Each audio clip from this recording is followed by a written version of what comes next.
I'd like to thank you all for coming today, and also thank our funders, Mass Humanities, who granted us the funds to support this programming, and Canna Provisions, who provided the lovely pastries and food, and East Hampton Savings Bank, who generously supported us, and to the Wistariahurst Foundation, especially Cynthia, who's pulled things out of the air to make this happen, so thank you.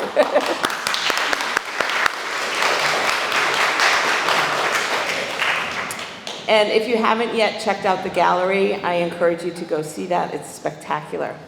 Our guest artist, Anthony Melting Tallow, Botanis, Flying Chief, is a member of the Blackfoot Nation and proud Two-Spirit Akaikasis, walks a journey between. Melting Tallow's work addresses land dispossession, residential school intergenerational trauma, reframing Indigenous voices, misappropriation of Native imagery, and violence against Indigenous women. So please help me welcome Anthony Melting Tallow.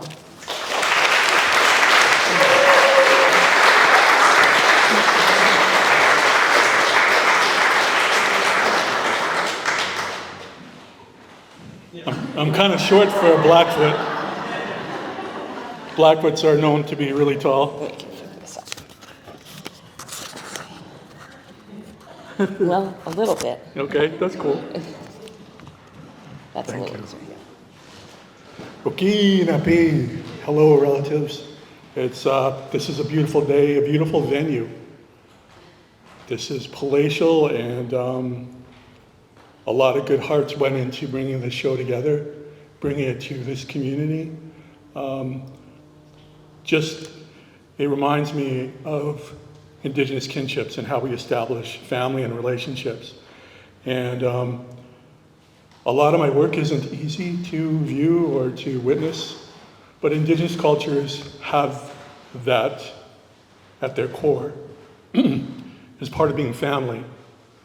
Indigenous cultures we find each other, and as such we reach out and the community becomes our family. Those are our traditional kinship structures. These are things that are central to the Indigenous experience. And this whole venue, this whole show, everybody involved to bring this to Holyoke and the wider community in Western Massachusetts is just expanded my heart 10 times its size. And as an intergenerational survivor of the residential school system in Canada and the 60s scoop, which took over 20,000 Indigenous children across Canada into foster care, and I was part of that generation. From going from a kid who struggled on the streets to survive and find a way in this world, and our family structure was torn apart due to the legacies passed down through the residential school system in Canada. My great-grandparents, my grandparents, and my parents spent their entire childhoods in the residential school system in Canada. So I was taken from family. My ancestors were taken from family. Our family structures were torn apart. But I found family here amongst you all. And being that you are family, a lot of truth has to come out. And I think through the arts and the support of artists, we're managing to get our stories across in a way that will reach into hearts and spread the word far and wide about our shared history and the legacies that we've all inherited as part of that shared history, and our responsibilities that to honor those original agreements, those original languages that go back to the very foundations of this country, this territory that we find ourselves on as contemporary people. The language in those original agreements is so important because it contains fundamental ways of living and sharing and going forward with respect and honor and living up to the best of what we set out on this journey to be. You know, we're all here to express our highest ideals in whatever endeavor we find ourselves in our personal lives, our private lives, our professional lives, our artistic lives, our lives within the community in relationship to each other. And as part of that, you know, I believe that there's a lot of hope to be found in those original agreements for the future. You know, because they say that our future, our collective future is coming under great risk. And there's not a lot of information coming back to us from when we look forward into the future about our collective experience facing environmental degradation. But Indigenous people have gone underground in a lot of ways. There are studies done that put out there that Indigenous communities and territories house 80% of the biodiversity on planet Earth. And we have a lot of practiced ways and land ways and life ways and ways of knowledge to address these very real issues that face us as communities together. So in that spirit, the show exists, and we welcome you, and with smiles and open hearts. And the things that we talk about aren't easy to hear, but they're necessary, and I think it's time. And the work of a lot of artists, besides myself, to bring this show together are what keeps me going as well. So with that, thank you everybody. And I'd like to introduce Rhonda Anderson. And Rhonda and I she's my little sister. And we've been on many front lines together. A lot of our experiences together have recreated events in Indigenous history where we felt like it would be the last time we looked into each other's faces when our land was under threat on the front lines at Standing Rock in 2016. We faced down, the full might of forces that were allied against people that were invited to protect the Minnesota from the Dakota Access Pipeline.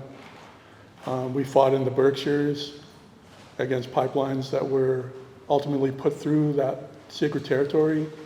We fought on tributaries of the Greenfield River. And so I say fight, but it's really comes out of love. So Rhonda, I'm really honored to introduce.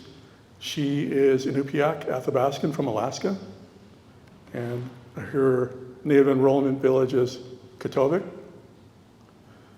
And she's been recognized for her work by the Massachusetts State Senate and the Massachusetts Commission on the status of women as a 2021 Commonwealth heroine. Ooh. Rhonda is a Western Massachusetts Commissioner on Indian Affairs, founder and co-director of Ocotillo Cultural Center and the Native Youth Empowerment Foundation, and a member, of the Advisory Council for the New England Foundation for the Arts. Her life work, most importantly, is as a mother, as well as a classically trained herbalist, silversmith, and activist. She works as an educator within area schools and the 5 colleges here in her home in Massachusetts. She also works as an educator, and she sat on several Indigenous panels and roundtables to discuss how to implement the Hyde Amendment within all IHS institutions across the United States, how to better educate Native students in Massachusetts, issues regarding Native teen drug and alcohol use, land acknowledgements, land back movement, missing and murdered Indigenous women, and reproductive rights. Her activism ranges from removal of mascots, water protector, Indigenous identity, and protecting her traditional homelands in the Arctic National Wildlife Refuge from extractive industry. So with that, I'd like everyone to welcome Rhonda.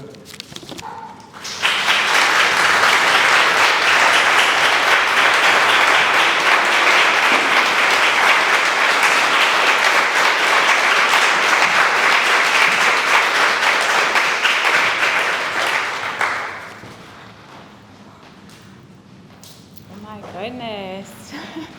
Thank you, Anthony. That was beautiful. Pakalagipsi, uvalalotak. Kun lupsama, holyoke mute. How you doing? Anupiakshanaga alak, tanakshanaga nagaga ariga Rhonda Anderson, Shabaktunga, Western Massachusetts Commissioner on Indian Affairs, the co-founder and co-director of Okateo Cultural Center. Thank you. Thank you so much. I just greeted you traditionally in my Inupiat language. I am from Alaska, but I've lived most of my life here in Western Massachusetts. So kuya nakpak for having me here today for this Bridging Voices Deepening Understanding event, and to celebrate the incredible work of Anthony, Nayana, Ella, and the words and music of Larry Spotted Crow Man and Urban Thunder. I hope he's coming, right? Yeah. I know we had a little bit of a change, so thank you for being flexible.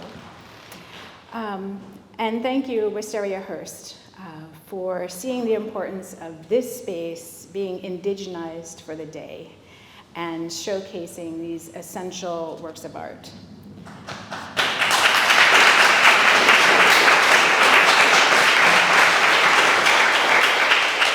It goes without saying that indigenizing this space is a great place to start.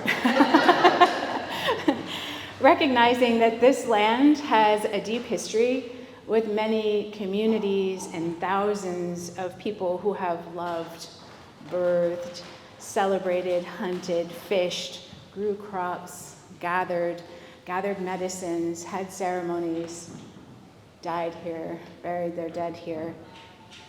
We are on the banks of the Quinnipiac River. We are in the shadows of Pitawamwachu, the hill where the water flows. We are in the traditional home of Nonotuck, Norwadik, Pakamtuk, Nipmuc, Waranoko, Abenaki. We also need to be recognizing the contemporary nations of this area that are still here, that are still thriving. And that would be Abenaki, Nipmuc, and Mohican to this region specifically. I also just want to take a moment to honor our collective mother for everything that she has given us. Everything that we need, she provides. I just said all these names. Do you think that this land recognizes these names of settler men, such as Thomas Clark, or Mount Tom is named after, Elizur Holyoke, or even the Skinner family?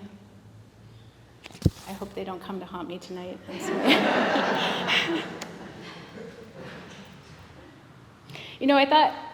I thought I would be coming up here and doing a scholarly talk on a subject that is important here today.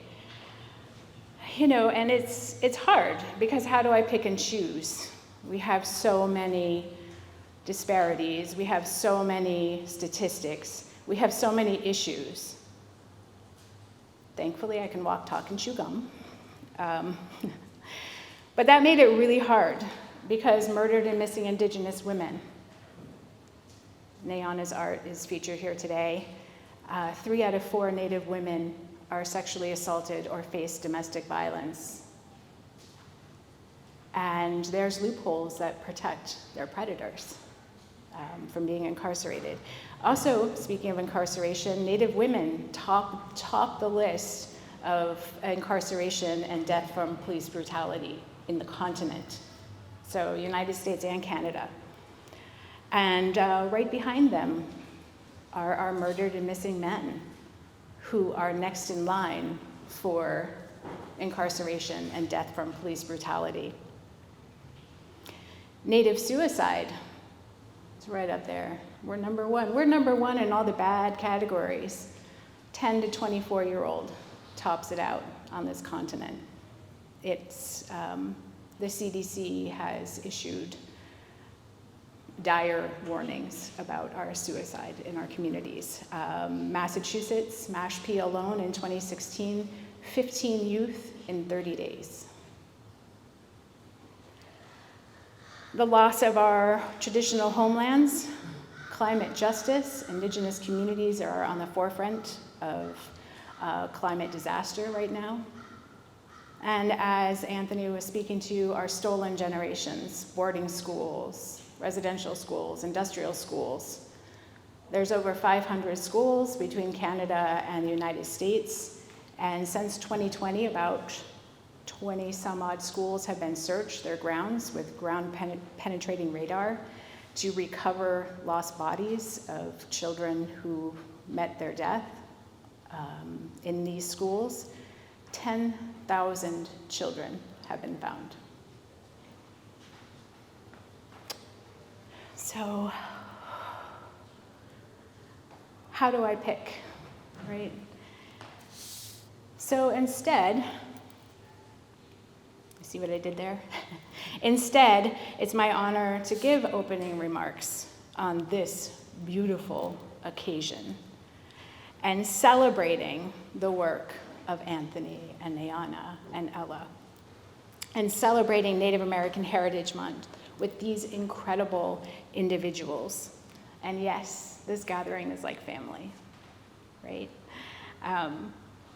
I can't even touch what Anthony said, but I've known Anthony and Michael since 2011 when we met in Deerfield at the premiere of We Still Live Here, right? And since then, we have been right on the front lines, yeah. Fighting for Indigenous rights, recognition, tribal sovereignty, representation, basic frickin' humanity, right? My big brother, always. Larry, who's not here yet, but he should be here soon. Larry Spotted Crow Man, I've known him for almost 30 years. He's also like my big brother, and we are business partners. We co-founded and co-direct Okateo Cultural Center, which is a lifelong dream for the both of us.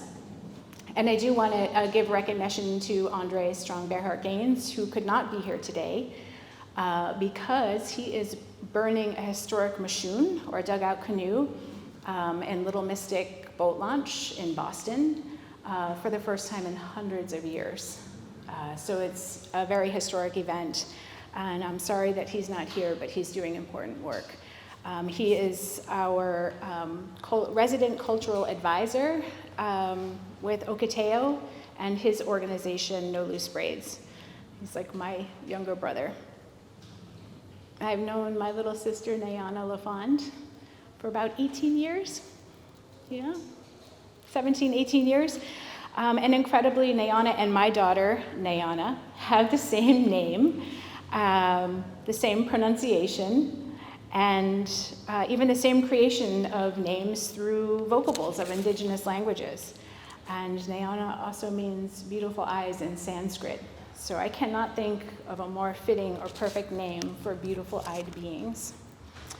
My Inuit cousin, Ella, wherever Ella must be in the other room, Ella, I met around 2008 on the powwow scene, and I met my other cousin, uncle, brother, grandfather creature, Justin, not long after meeting Ella.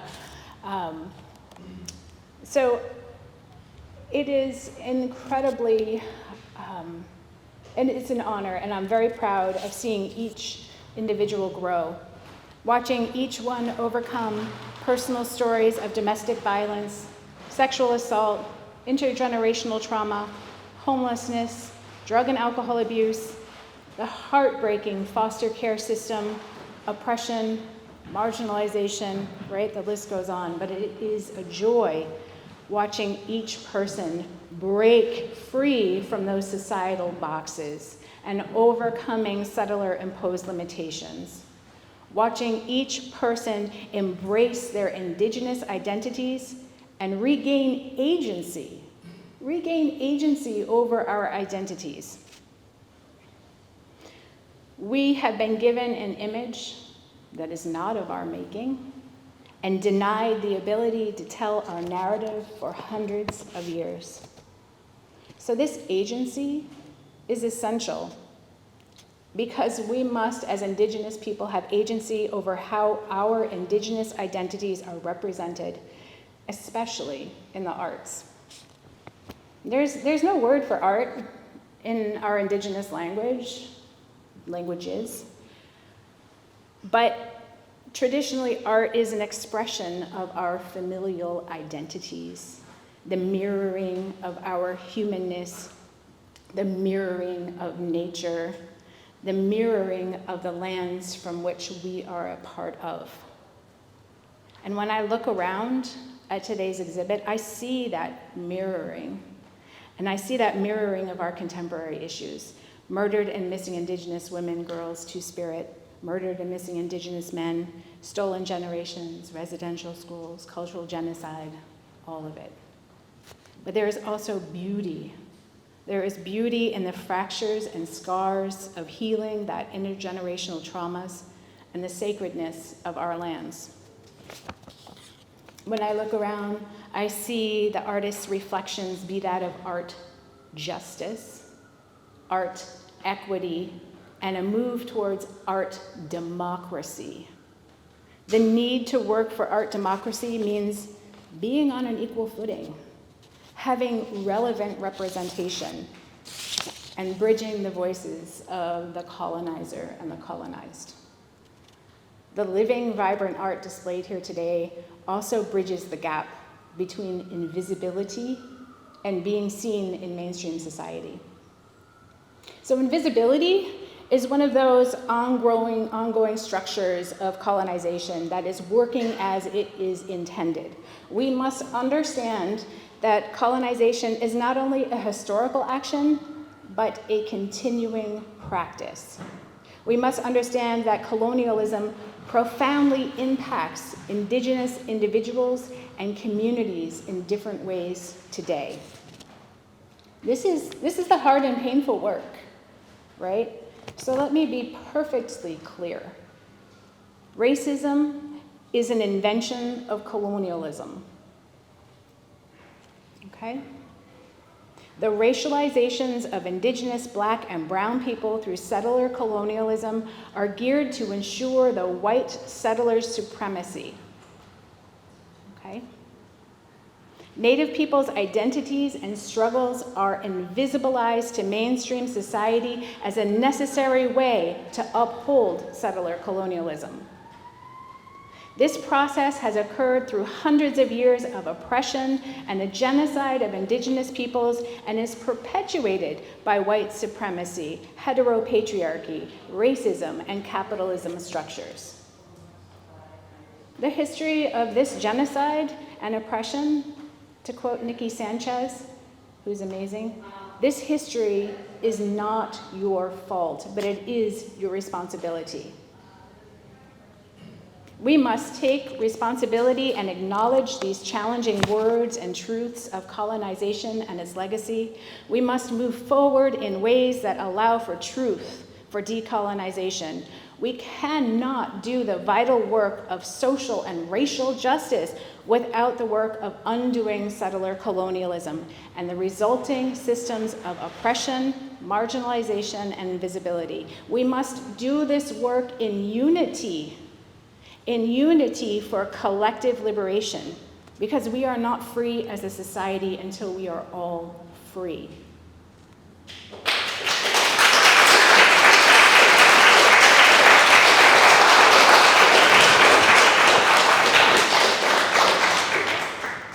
Oh, I get to be the tough one to come up here and throw decolonization right out there.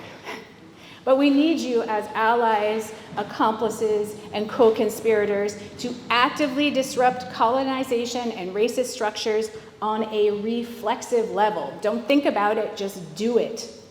You must actively take responsibility by supporting local tribal nations and honoring their sovereignty. You can do this by supporting re-indigenization and the ongoing essential work of Native organizations that are already immersed in doing this, such as Okateo, Eastern Woodlands Rematriation, the Nipmuc Development Corporation, No Loose Braids, and supporting the artists that you see here today. Another actionable step that we can all take, and this is really important because this is about agency, is supporting the 5 bills in the State House that 6 tribes of Massachusetts support. Those bills are to change Columbus Day to Indigenous Peoples Day.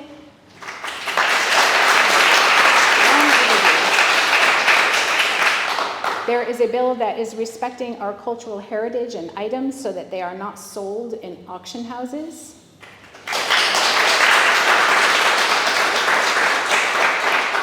This bill is so important to me, removing racist mascots from public schools.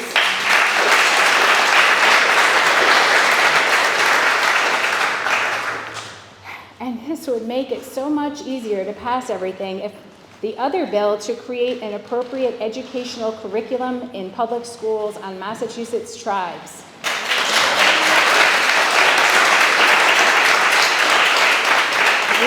There is also another bill to create a permanent commission to ensure the appropriate and relevant education of our Native students in Massachusetts.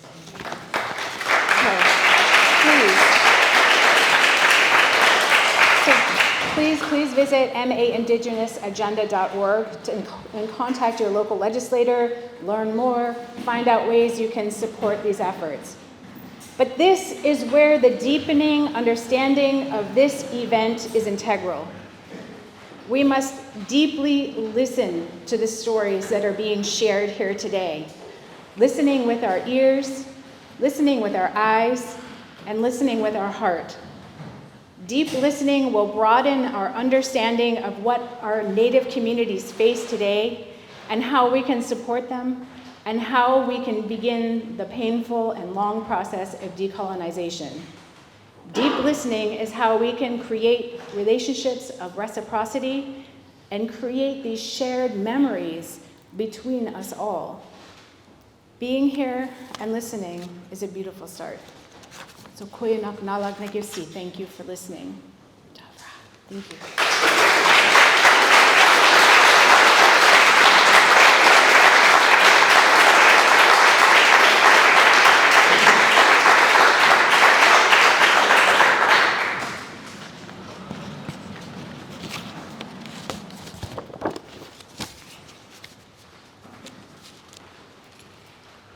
Wow. I was afraid that not a lot of people would show up today, but I'm just looking around at the faces, and you're the reason why I do what I do. And because Creator gave me a gift as an artist to give back, and it's my responsibility and my role. I see myself as a story keeper, as an artist, and honoring the stories of those that made those sacrifices for me to be here. That's my bloodline, and it's reflected in the work that I do to reframe and reframe our voices, interrogating the historical record when it comes to images that were captured hundreds of years ago. And so that gives me a direct line to the past when I look into the eyes of my great-great-grandfather, whose portrait is part of my exhibition, Many Turning Robes. And, the sacrifices that they made that I'm here. And despite what, everything that we, face, and that I faced on a personal level, just means that it wasn't all for nothing. And seeing your face today just brings that home so much more, that all the suffering, there's stories that we need to hear, because we have to heal together. And as Rhonda said, the burden can't be shouldered by Indigenous people alone, because that's not how it's going to happen. And Indigenous people have your backs too. So with that, I want to move on to introduce Nayana. And she's another beautiful spirit that I have the privilege and the pleasure to call family now. And so a little bit about Nayana. So after leaving art school, Nayana went on to own and run a cafe and a record label, as well as working as a curator for over 15 years in various galleries and museums, 8 of which as a chief curator. She has written and published several articles on art and culture, and had the pleasure of exhibiting and selling her art since the age of 14. Her original paintings can be seen in galleries around the world, and for that I'm so proud to be in your circle. Nayana's art is primarily acrylic paint on canvas, sometimes integrating ink, cloth, thread, and other materials into the work. She creates paintings and sculpts using epoxy, metal, and glass, as well as found objects and old medical supplies. Life has been Nayana's inspiration through challenges and surviving seemingly insurmountable odds.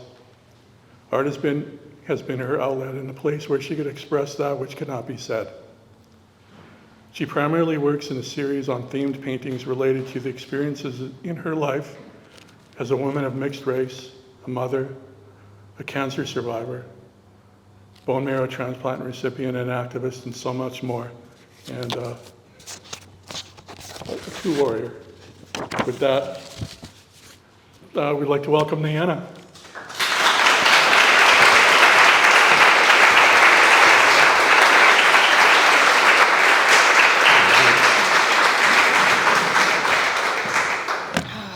Now that my website has been read to all of you, I'm glad I updated it last night, so it doesn't say that exactly anymore. Ani Bujo, Nayana LaFond, Indigenous. My family is from Wikwemekong and Wanapate First Nations, but I grew up here. I'm coming to you today to speak about missing and murdered Indigenous people. I never thought I would get involved in activism. I don't think anybody who is involved in activism thinks they're going to be involved in activism. It's one of those things that when life pushes you into situations, you just decide that you have to do it. As Rhonda said, Indigenous women are 11 times more likely than any other demographic to go missing, and Indigenous men are right behind them. 3 out of 4 Indigenous people experience sexual assault and violence. 98% of us experience violence in our lifetime.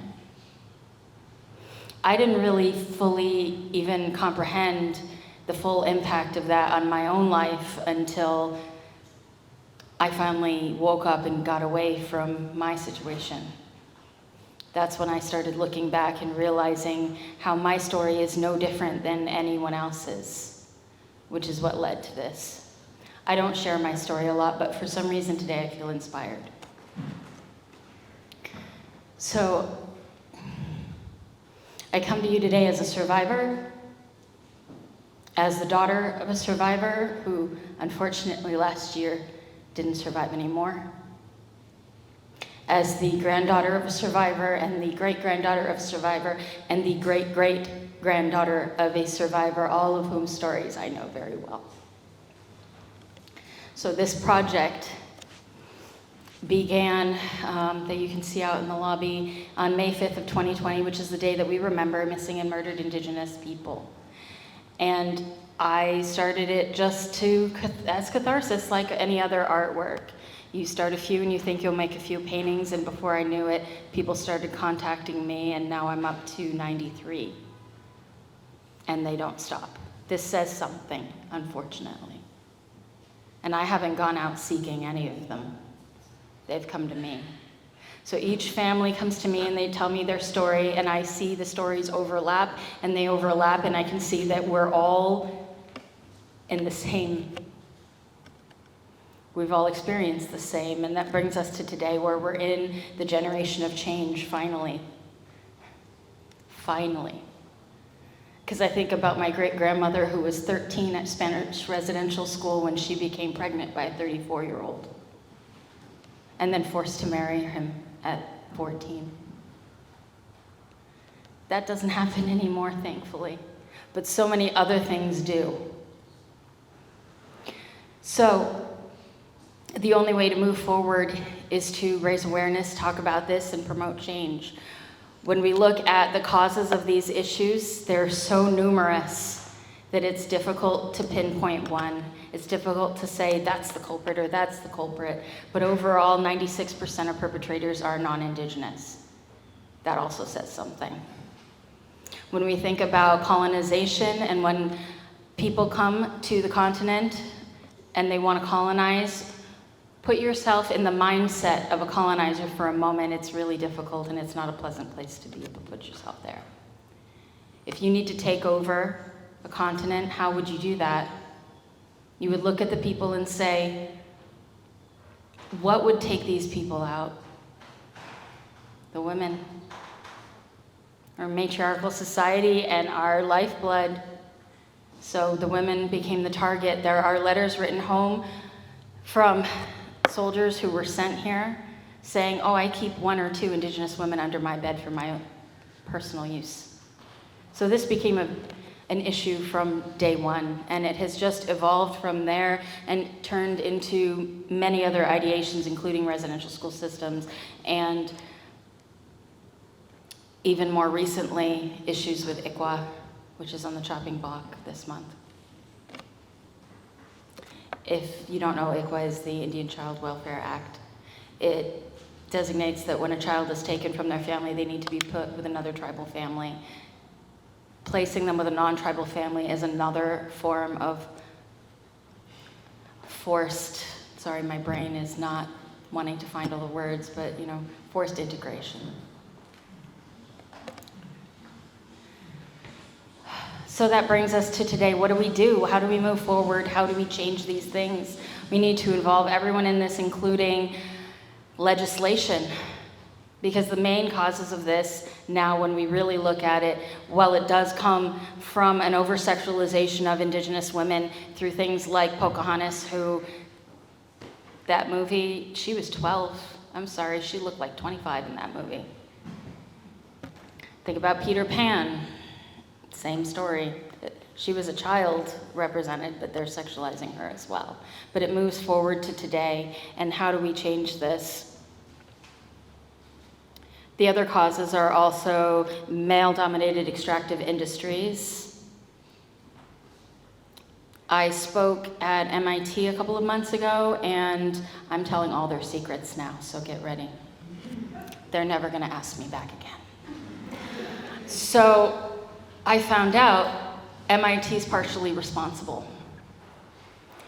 They have a program there called ICE.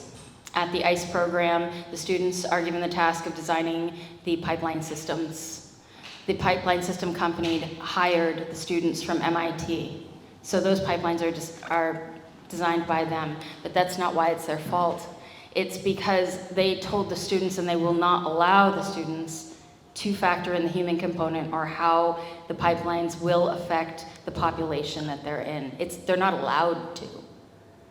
If a student presents a proposal that says, oh, we're going to integrate the community or do any kind of socialization between the workers, anything like that, that proposal is denied. I spoke with the one and only tenured Indigenous staff member at MIT about this, and I said, do you realize why this is? And this incredibly educated man did not know why this was, and I'm an art school dropout, and I told him why this was. Money. Because if those students create a program that is not adopted, if these companies don't hire their students, the school loses students, loses accreditation, loses money. Because who's going to want to go to a school where they can't get a job after? And it all comes back to that, unfortunately. Another major cause of this is human trafficking. That's another thing that people just seem to be oblivious to. I spoke with director Rain, who directed the film Somebody's Daughter, and he knew a lot about trafficking that I didn't even know about. I learned so much about specifically what was happening in Nebraska and Montana and how people are just going missing constantly. And none of these things are being talked about, and Indigenous communities are being targeted. We're being targeted mainly because prosecution rate on these cases is 2%. So if you were going to go out and steal somebody, you'd probably steal someone you knew you wouldn't get in trouble for stealing. And when a crime takes place on a reservation, jurisdictionally speaking, the only way that the federal government will get involved is if you know who did it, where the body is, what happened. You have to basically give them a solved case before the federal government will get involved. But that also goes back to issues of sovereignty, which is so incredibly important. So I could keep going, but there's a lot of issues is the point. So to move forward, we have to start addressing this at home in our communities through talking about mental health services and things of that. We need to talk about legislation changes. We need to address the issue of trafficking, and we need to address the issue of the pipelines and humanizing the communities that these pipeline systems are going into. But it all goes back to colonization. It all goes back to the mindset that we are not human, that we are creatures, as they called us recently. That's a fun one. So I'm not going to get too much heavier because it's getting difficult for me, but the work that I've been doing has been cathartic. It's been cathartic for me, it's been cathartic for the people in my family, and for a lot of the families. So to move forward, we have to be louder and make more art, which is medicine. And that's for all of us. So they said I should leave it open to any questions, so I'll do that.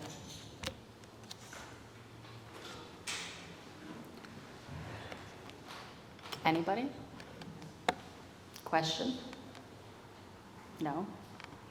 Okay. Rhonda. How many more portraits do you have in view? I always have 30, at least. I estimate 30, but it's never ending. I'll paint one and get 5 more.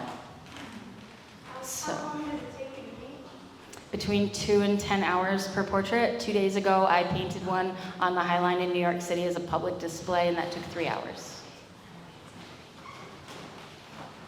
But they get faster and faster because I've worked into a rhythm with it. I have to do 20 more by the beginning of January because I have a Northwest Coastal tour they have to go on. So 2 to 3 a week. Yes. I heard it's all donation. You don't take money. No, I never add that in because it's whatever.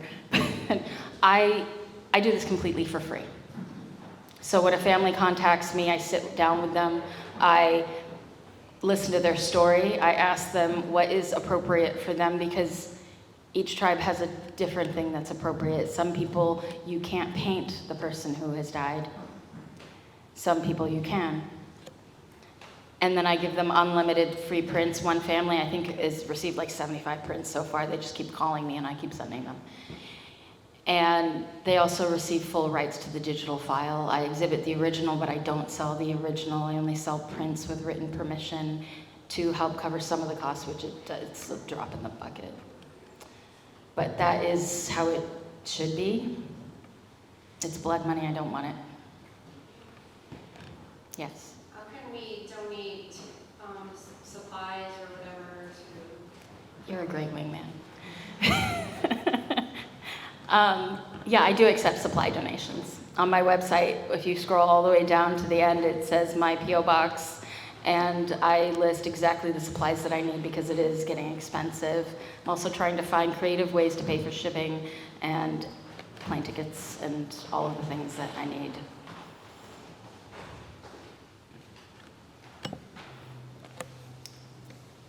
Anyone else? Yes?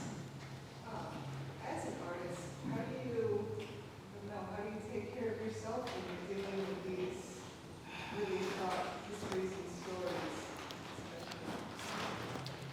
Well, I got divorced about 6 years ago from the situation that inspired me to do this. It's the nicest way I can say that. And during that process, I studied Reiki and traded art for it, and now I cleanse a lot. And I also sit with every canvas before and after I painted it. I smudge, I have a conversation with the person. And I tell them, I'm happy to tell your story, but please don't stick around after. And I put all of the ones that are of people who are passed into one space, and I don't keep those ones in my living space because it is really heavy, but it's a weird balance between wanting to cry and feeling so much better, because every brushstroke I'm taking parts of myself, I'm taking parts of my mother and my grandmother, and I have their portraits around me while I do it, and I'm just purging. So I actually feel better after. Hardly anything can heal the crimes of colonization, but I wonder whether it is now a kind of national movement, political or legislative, for demanding restitution. I don't know enough about that to speak on that. I'm not really sure what kind of restitution could be paid at this point. Like, what are they going to do? Well, certainly assuming some She would know. responsibility for what has Yeah, happened. assuming responsibility goes a long way. Acknowledgement goes a long way. But Rhonda could speak better to what actually might be happening. I'll just say that as Western Massachusetts Commissioner on Indian Affairs, I'm working with a lawyer from Suffolk University, and we're crafting a piece of legislation to create a truth commission for Massachusetts. We don't say truth and reconciliation because what is the reconciliation? How do we get there today? So a truth commission will explore the identities of tribal nations. It will explore how their children were stolen. It will explore how land was usurped. It will talk about the different ways that the communities today don't have the rights and benefits as they should as tribal nations. So it's a long process, but it's a necessary one. But you're right, reparations. How do you signify that? It's different for everyone. It's different for every region. We'll be holding listening sessions with the tribes come spring, and we'll be listening to what they expect to gain from a truth commission. Thank you. There was a Truth and Reconciliation done in Canada, and honestly, I see it more as half truth and no reconciliation. So, yeah, it's a lot of lip service, but at least there's lip service. That's a change. Anyone else before I step down? No? Okay. Sorry to depress everyone.